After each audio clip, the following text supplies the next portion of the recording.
সব দিকে খুঁজলাম, কোনো জায়গায় রক্ত মিলছে না। আমি কি আমার মাকে বাঁচাতে পারবো না?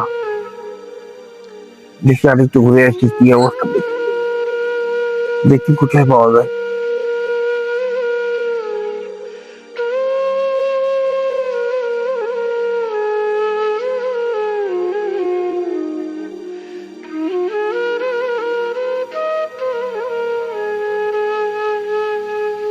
কিরে হৃদয়, কিরে তুই রোজা নাই?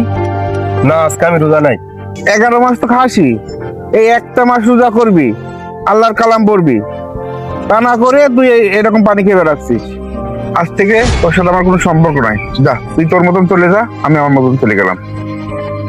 রোজা থাকে না কিছু না, একটা মাস রোজা করবে তাই পারে না।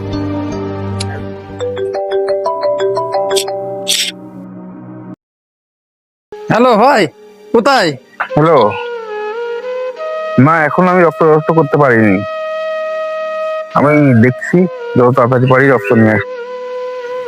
ও, আপনার আর কষ্ট করে রক্ত খোঁজা লাগবে না। হ্যাঁ, আপনার এক বন্ধু আছে না, হৃদয়, ও রক্ত দিয়ে গেছে। হ্যাঁ,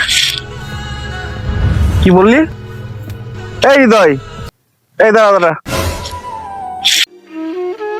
এই তুই এত বড় একটা কাজ করেছিস, সেটা আমাকে বলবি না? তুই রক্তটা দিছিস, তা আমাকে বলবি না তুই রক্ত দিছিস? তোর শরীর দুর্বল হয়ে গেছে, তুই রোজা ভাঙি ফেলেছিস, এটা তুই বলবি না? আরে পাগল, এটা একটা কথা বললি? মা তো মাই, তোর মা আর আমার মা তো একই। মার কোনো আলাদা জাত হয়? মা তো মাই। আর মার জন্য এক ব্যাগ খায়, লাগলে আরো হাজার হাজার ব্যাগ রক্ত দেবো। ঠিক আছে, ধন্যবাদ তোকে অনেক।